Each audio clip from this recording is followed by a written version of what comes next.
It's been over 2 years since I quit drinking alcohol, and that is hands down the best decision that I've ever made for my life. I know behind me there's some spirits or some Bombay Sapphire, and then I'm not sure, maybe that's some like Russian vodka or something, but those don't belong to me, so I assure you, I have not drank. And the beautiful thing is, I'm no longer tempted to even drink.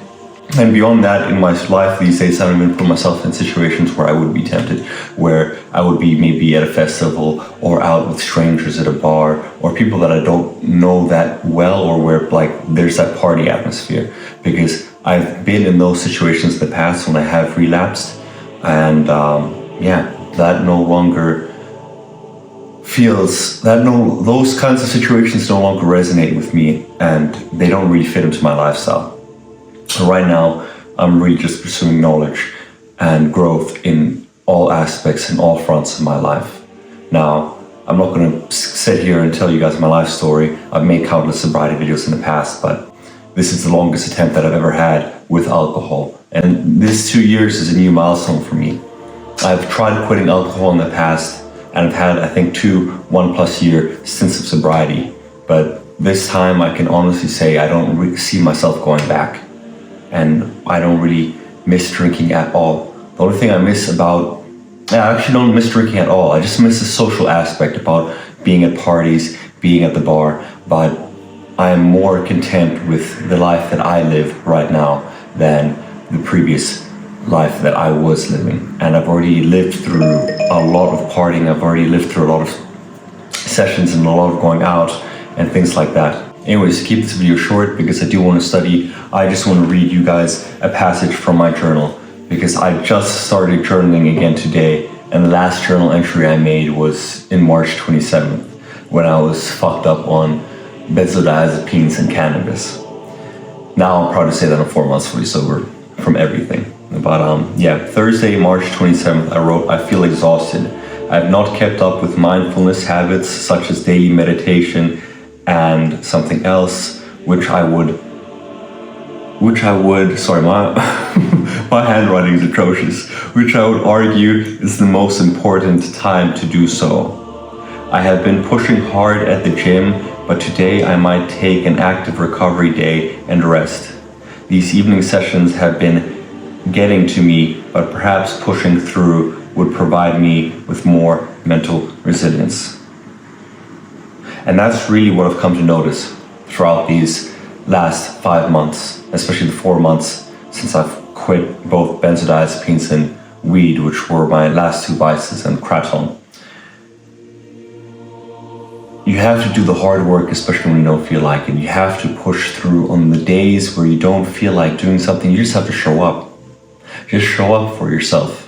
And generally, when you show up for yourself, that builds momentum. And then using that momentum as fuel, you can keep pushing forward. And that's where the real growth happens. It's through the friction. It's through the hard times, especially when you don't want to do something. Because at the end of the day, action is the key for change. Action is the key for you to get out of whatever rut you are in life, rather than just ruminating in negative thoughts, in self-destructive patterns. You have to take action and stop feeling sorry for yourself. No matter what life throws at you, action is the key to solve almost all of life's problems, because you have to keep moving forward. And then I journal today. I'm not going to read what I journaled today, but I will say now my thoughts are going to be a lot more eloquent, and my writing is going to be a lot more eloquent than what I was writing in the past when I was on benzodiazepines and cannabis. And I just want to say, if you're someone who struggles with addiction, that know that you can do anything that you put your mind to. Where there's a will, there's a way. It might take you multiple attempts. I know it took me multiple attempts to quit alcohol initially, to quit cigarettes and nicotine, tobacco, which I'm actually 3 years nicotine, over 3 years, coming on to 4 years, nicotine and tobacco free, which is probably one of my greatest accomplishments in terms of my sobriety. Like, nicotine was a hard substance to quit. I've quit benzodiazepines, I've quit weed, I've quit Kratom, but nicotine was probably one of the hardest vices to quit, just because of the cravings, man, the cravings, honestly.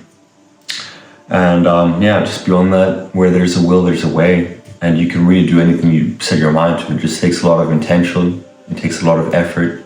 And a slip up is not a full-blown relapse. So you also have to have grace with yourself. But if you truly want something, you will eventually achieve it. You just have to work towards it. And like I said, where there's a will, there's a way.